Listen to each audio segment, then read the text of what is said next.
um gordo fracassado é transportado para outro mundo. Por lá, come uma fruta misteriosa, muda de corpo e acaba ganhando uma crush. Juntos, saem rumo à guilda dos aventureiros para salvarem o Isekai e o mundo real. Em um Isekai, Seiichi se apresenta como um adolescente totalmente perdido em um outro mundo. Ele, parado, admira uma luz resplandecente ao horizonte e quando menos imagina, uma waifu aparece por ali, acorda e vai para cima do prota. Parece ser um sonho. Era bom demais pra ser verdade. Até porque ele, no mundo real, era um fracassado. O anime volta para o passado. Em um colégio, Seiichi está encalhado no chão igual uma baleia na praia. Nisso, vemos que o prota, no mundo real, era uma rolha de poço e mais feio que bater em mãe. Os populares começam a zoar o gordo, mas logo são interrompidos por uma voz no rádio. O carinha que falava no microfone dizia ser Deus, e que, por ter grandes poderes, teletransportaria todos daquele colégio para um Isekai. E para piorar, todos estavam presos na cadeira, menos Seiichi, que continuava encalhado no chão. O God dá o poder aos alunos de verificarem os status um dos outros, para ali formarem grupos de sobrevivência para o outro mundo. Daí, dá 10 minutos para eles decidirem com quem ficariam. O rolha de poço desencalha e vai até os populares. Por lá, eles zoam o gordinho por ele ser Rank F. Ele era a piada da turma. O prota continua sendo humilhado, e para piorar, ele vê todos sendo teletransportados. Restou um.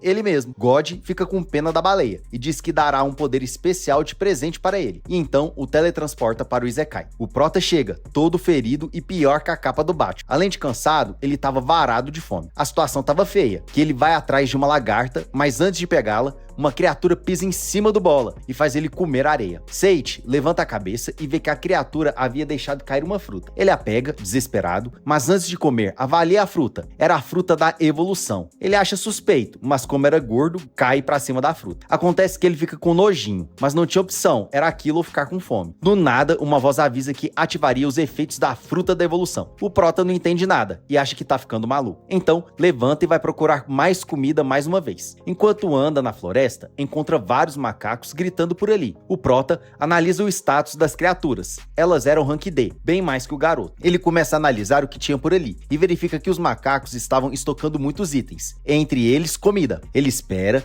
e quando os macacos vão embora, o gordo pula pra cima dos itens e sai pegando todas elas e coletando na caixa de itens. Em outro lugar no Isekai, vemos que os alunos também chegaram por ali. Todos estavam reunidos em uma vila. Shota encontra seus amigos, Kenji e Miu, e juntos saem procurando os outros colegas. Eles andam e encontram Kanazuki, a durona do colégio. Ela avisa para os amigos que Seiichi não estava por ali, pois foi teletransportado para um lugar diferente. Eles ficam preocupados, mas antes de falarem algo, voltamos para a vida da rolha de poço. Como ele só pensa em comer, o prota pega um cogumelo e manda pra dentro, mesmo sem ter conseguido ler a avaliação da fruta. Como era de se esperar, ele cai no chão, envenenado pelo cogumelo. Mas a fome era tão grande que ele nem liga que estava quase indo de arrasto. Então, pega a fruta da evolução e continua comendo. Daí, ele percebe que não estava indo de Vasco, e a voz comenta novamente que o nível do prota havia subido, assim como também ele havia acabado de adquirir a habilidade de resistência a veneno. O gordo fica feliz, pois agora vai poder comer até pedra. Porém, do nada, um macaco dá um chute no meio do bola, que sai voando. Quase indo de arrasto, ele toma uma poção de recuperação e volta pro jogo. Mas ele era rank F e continua sendo solado pelo macaco. Sem opção, ele solta o poder do fedor, o fedor mortal do CC. Com isso, o macaco vai de arrasta e deixa vários itens para o prota. A voz começa a falar várias habilidades que ele havia adquirido e que agora estava perto de se tornar rank E. Com isso, ele pega o livro Sabedoria do Macaco Inteligente e começa a ler. Ao ler, entende que aqueles macacos eram macacos inteligentes que viviam por ali, que tinham grandes habilidades de luta e que conseguiam operar alquimia. O prota assusta e não entende como conseguia ler aquele livro. Mas daí, lembra que o God havia dado um poder especial para ele antes de partir do mundo real. Então, ele acredita que deveria ser aquilo, a habilidade da desconstrução. Antes de levantar, a voz o avisa que ele entraria no processo de evolução. O tempo passa e vemos o rolha de poço deitado, agonizando de dor no chão. Ele levanta e vemos que ele está bem magro. Agora, ele não era mais rolha de poço. Então, ele lembra que havia passado pelo processo de evolução e que agora faltavam mais 9 para ele finalmente alcançar o rank S, que mesmo derrotando o macaco inteligente, ele ainda continuava sendo o rank F. 5 meses se passam e o prota está mais habilidoso. Além de conseguir derrotar os macacos inteligentes, ele também conseguia derrotar Acrowolves de rank C. Após derrotar um deles, o prota começa a adquirir todas as habilidades, inclusive a magia da água, entre elas a adaga da água. O prota pega o livro Sabedoria do Acrowolf e quando vai começar a ler, o processo de evolução ocorre mais uma vez. Seiichi acorda e verifica o status. Faltava mais uma evolução para ele chegar no rank S. Tava quase. Nisso, ele vai se levantar, mas percebe que está estava cercado por macacos inteligentes. E para piorar, um Kaiser Kong aparece por ali e o ameaça. O Kaiser era de rank S, o que assusta o garoto. O gorilão rosa arma o soco e atinge o prota, que consegue desviar. O Kaiser fica admirado porque Seiichi foi o único a conseguir desviar daquele golpe e que estava apaixonado pelo garoto. O prota não entende nada. Que gorila estranho era aquele? O Kaiser prepara mais um ataque e lança o garoto para os quintos. O prota ainda resiste e o Kaiser continua apaixonado. Seiichi manda o gorila ir pastar, mas o Kaiser o avisa que não era macho, mas sim uma gorila fêmea e que se chamava Saria. O garoto duvida e acha que aquilo é caô, então prepara outro gol, mas acaba errando. Saria pula e lança uma investida aérea, que cai feito uma bomba. O prota sobrevive, mais uma vez, e ao fundo, Saria continua firme e forte. Seiichi, sem paciência, lança um golpe mágico, a queda do desastre, porém ele acerta nele mesmo. A gorila decide continuar e atinge o prota com um punho ofuscante, e o garoto resiste, mas acaba sendo atingido. Ele acha que vai perder, mas lembra do que passava no colégio e ganha força de novo. Daí ele lembra o super golpe que tinha escondido, o fedor do CC, mas dá errado porque acabou conquistando ainda mais a gorila, que o pega e o leva para sua toca. Dentro da toca, a gorila oferece café da manhã para o novo marido, porém Seiichi continua falando que não tem nada a ver com aquela criatura. Nisso, o prota, que estava varado de fome, decide comer e curte o café da manhã. A gorila tá realmente apaixonada, e além do café, também dá para o prota roupas novas, já que as antigas estavam rasgadas. Ela acha que será uma ótima esposa. O café termina e Saria vai lavar as vasilhas na beira de um rio. O prota está por lá e planeja a fuga naquele local, mas é interrompido pela gorila, que acha que ele estava pensando nela. Seiichi assusta e pergunta como ela sabia falar o idioma comum, e a criatura diz que aprendeu com alguns livros que havia achado em uma caverna, que além de ter aprendido o idioma, aprendeu alguns poderes mágicos de limpeza, mas decide acabar com o papo e tenta ir para cima do prota, que tá desesperado querendo vazar dali. O dia passa e juntos estão à beira de um rio, onde Saria tenta pegar alguns peixes. Do outro lado está o prota, que continua planejando a fuga. Ele dá alguns passos, mas dá de cara com uma aranha gigante, que é arremessada para Júpiter, após a gorila dar um tapa na criatura. Ela fica toda preocupada e pergunta se ele estava bem, mesmo sendo maltratada pelo garoto. Os dois voltam para a toca e a gorila avisa que sairia para caçar com os macacos inteligentes frutos da evolução, que ela estava estocando para dar para o futuro marido, já que elas ajudavam a upar a subir de nível, desde que coma até 11 frutas. Porém, ela avisa que está procurando quem estava roubando os frutos, já que eles estavam sendo roubados há vários meses. Seiichi é pego no flagra e pede perdão, mas a criatura diz que está tudo bem, que tudo poderia ser resolvido com o casamento. O prota fica desesperado e fala que não. A gorila fica chateada e pergunta se ele a odiava, o que não era verdade, já que o garoto queria apenas fugir de lá. Nisso, ela despede do marido e vai embora. Ele, por outro lado, prepara para fugir. Voltamos para a vila, onde vários garotos perguntam a um aventureiro quando eles iriam para a batalha. O aventureiro diz que apenas quando estiverem prontos, o que demoraria, além de que eles iriam sair dali apenas para derrotar o Lorde Demônio, e ponto final. Eles continuam nervosos, já que estava demorando muito tempo. O aventureiro avisa que continuariam com o treino, mesmo se demorasse. Kanazuki aparece e chama os amigos para um treino individual, que assim evoluiriam mais rápido. Volta para Seiichi, que está correndo como se a vida dele dependesse disso. Ao fundo, a gorila corre atrás do maridinho e pede para ele não correr naquele caminho. O garoto, desesperado, usa vários movimentos instantâneos e vai direto para uma caverna misteriosa. Ele sente um cheiro estranho, mas cai para dentro ao ouvir a voz da gorila indo atrás dele. O prota entra na caverna e por lá encontra um homem esqueleto sentado em um trono. O esqueleto acorda e avisa que nunca havia sido recebido por um humano e que o prota não seria um humano comum. Seiichi abre para ver o status do esqueleto e vê que estava em 1500. Ele estava completamente perdido. O esqueleto teletransporta e lança a espada em direção ao garoto, que é salvo pela gorila. O garoto a pega, desesperado, sem acreditar no que a esposa Saria havia feito. A gorila, deitada, está feliz pelo marido tê-la chamada pelo nome e que aquele seria seu filho. Embora tratasse Saria mal, a gorila avisa ao prota que gostava da presença do marido e que não importava que ele a maltratasse, já que ele era gentil dentro do coração. O esqueleto, ao fundo, chama o garoto para a luta. Ele está full pistola e vai para cima do esqueletão, que grita para o esqueleto chamar a gorila pelo nome, Saria. Os dois lutam, mas a diferença de poder ainda era grande, já que o esqueleto era um rank S. O prota não importa com mais nada, já que amava Saria e faria de tudo para vingá-la, inclusive com magia. Ele tenta acertar o esqueleto, que acaba desviando do golpe. Embora fossem diferentes, Seiichi não deitaria para o esqueleto. Ele teletransporta e consegue acertar a adaga no meio do peito do esqueleto, que fica surpreso já que foi derrotado. O esqueleto agradece o garoto por ter mostrado amor de verdade para ele, e o prota não entende. O esqueleto então avisa que voltaria para Mary e que a protegeria com o poder do amor. Do outro lado, Saria aos poucos vai embora, mas como último pedido, pede um último beijo no marido, que acaba cedendo. A gorila começa a brilhar e de repente vira uma humana, que vai pra cima de Seiichi. O prota não a reconhece, mas a humana diz que é a Saria. O anime corta e mostra a história do esqueleto. Ele no passado foi um senhor feudal e instrutor de esgrima. Porém, o imperador e a esposa traíram um feudal, que teve apenas o apoio de sua empregada que o acalmou. Contudo, o imperador conseguiu levar de arrasta a empregada do senhor feudal, e o senhor feudal acabou pegando o cadáver de seu amor, vivendo com ela até aquele último dia na caverna. Seiichi termina de ler o livro e junto com Saria ficam felizes por terem libertado o esqueleto. O garoto vai em direção ao balde de recompensa, encontra uma roupa e passa para Saria. De repente, os itens começam a ser absorvidos ao garoto, que agora conseguiria evoluir para o último estado. Agora ele seria um Rank S. Aos poucos, ele vai mudando. Agora estava bem diferente. Ele havia mudado, estava mais forte, boa pinta. Saria não acredita, o marido estava mais bonito. Seiichi, cheia de frio, diz que queria apenas sair da floresta, agora com a nova esposa. Juntos se preparam, mas são interrompidos por Edward, o corretor da caverna, ou Sr. Carneiro. O Carneirinho avisa que os dois foram os primeiros aventureiros a completarem a task da caverna, e que com isso eles seriam recompensados. Um kit de cultivo do fruto da evolução e outro kit de viagem de 10 dias, além de novas roupas e um capacete nível Ranger. O Carneiro tá sem tempo e decide teletransportar os dois para fora. Seiichi e Saria vão para o lado de fora da floresta. Era a primeira vez dos dois por ali. Seiichi pega na mão da esposa e juntos vão para uma nova aventura, que não faziam ideia do que aconteceria. Desde que estivessem juntos, qualquer desafio seria easy. Corta para uma aventureira com um machado na mão, derrota vários inimigos e avisa para ninguém se meter com ela. Agora, a aventura de Seiichi e Saria estava apenas começando. O Prota e Saria continuam andando rumo a uma guilda de aventureiros para conseguirem uma identificação e também para Seiichi tentar encontrar os amigos do mundo real. No meio do caminho, encontra um slime de nível 88. O Prota não entende nada, porque aquela criatura geralmente costuma ser bem fraca. Porém, do nada, ela vai pra cima do Prota, que desvia e manda uma machadada no meio da cabeça do slime e quase destrói o caminho inteiro. Como recompensa, ganha um par de botas e 2 cartas. Ele as pega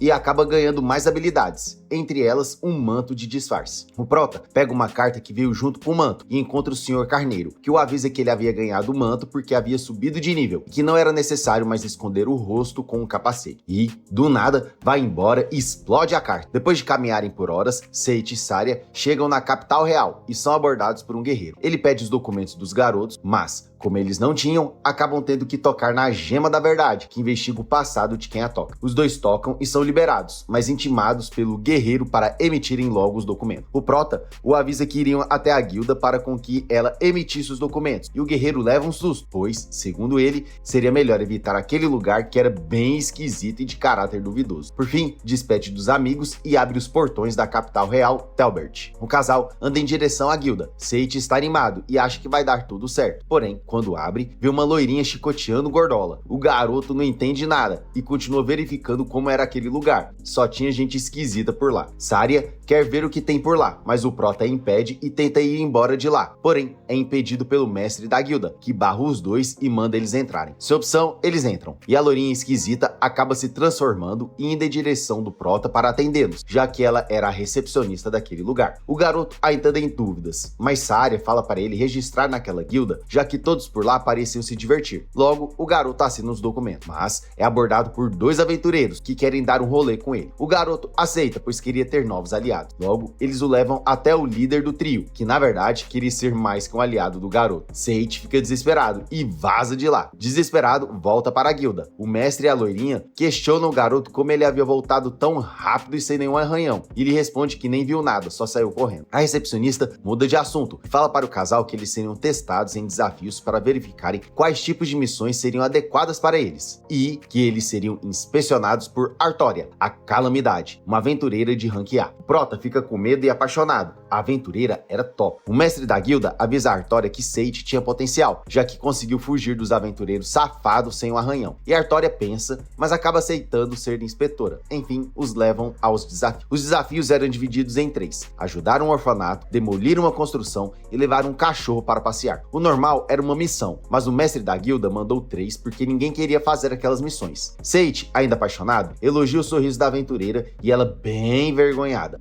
O ex-Gordola quer criar um harém mesmo. Eles chegam no orfanato e Saria oferece ficar por lá. Logo, Artória e Seiichi continuam em direção à missão. Ocorre que Artória está andando bem longe do garoto. Ele fica tentando chegar perto da garota, mas ela recusa. Durante o caminho, ela avista um garoto que precisava de ajuda. Ela vai em direção a ele, mas várias toras de madeira caem em cima dos dois. E a aventureira, bem rápida, protege o garoto. Seiichi chega perto e acha estranho como ela foi tão rápida, como se ela esperasse que aquilo ocorresse. Em seguida, vão para a segunda task, demolir ruínas. Seiichi chega por lá e começa o serviço sozinho, mas o Prota está tão forte que acaba destruindo tudo. Artória fica desesperada e sai correndo para tentar salvar o Prota. Enquanto tira as pedras, chora, pois segundo ela, calamidades ocorriam em sua vida com muita frequência, que todos que ficavam ao redor dela acabavam indo de arrasta. Por isso ela gostava de ficar sozinha. Enquanto chora, Seiichi sai dos escombros e Artória fica full pistola com o Prota, pois ele não havia escutado e que se ele fizesse isso novamente poderia levar de arrasto os dois, e que ele deveria se preocupar em cuidar da Saira. Ela larga o garoto e diz estar aliviada por ele estar bem. Por fim, vão para a terceira e última task. Seiichi acha que a garota é gentil. O harém é real mesmo. Volta para a vila onde os estudantes estão e por lá, o líder dos aventureiros comenta com seu filho que os garotos estavam por ali apenas para defender o reino, contra a sua própria vontade, pois ele era contra a guerra. Porém, tudo estava fora de controle, já que todos estavam treinando e logo mais a guerra viria. Voltamos para a última task, onde Seiichi acredita que seria moleza. Só que não. Um cachorro do tamanho de uma kaiju vai atrás de Seiichi que, desesperado, o leva para passear, correndo para salvar a própria vida. Enquanto o garoto tenta se salvar, Adriana, quem pediu a task, comenta com Artória que ela estava bem feliz e não parava de sorrir, e que suspeitava que fosse por conta do garoto. Artória nega e finge de sonsa. Volta para a guilda, onde Seiichi e Saria ganham recompensa pela task, tiradas do fundo de um saco, literalmente. Em seguida, pedem para os garotos descansarem em uma hospedaria, porém eles não estavam em nenhuma. Artória convida os garotos para ficarem na hospedaria onde ela estava. O mestre e a recepcionista não acreditam, já que a aventureira era bem da antissocial. Os garotos aceitam e Seiichi acredita que teria um futuro muito bom por ali, se é que você me entende. E aí, curtiu os episódios desse anime? Você acha que Seiichi e Saria vão conseguir encontrar os amigos do garoto? E será que Seiichi vai criar um harém junto com Artória e Saria? Se você gostou do recap, convido a curtir o vídeo e se inscrever no canal. Assim eu vou saber se você está gostando do anime. E agora está passando vários recaps que eu fiz aqui no canal, que eu tenho a certeza que se você gostou desse, vai gostar dos outros também. Muito obrigado e te encontro no próximo vídeo.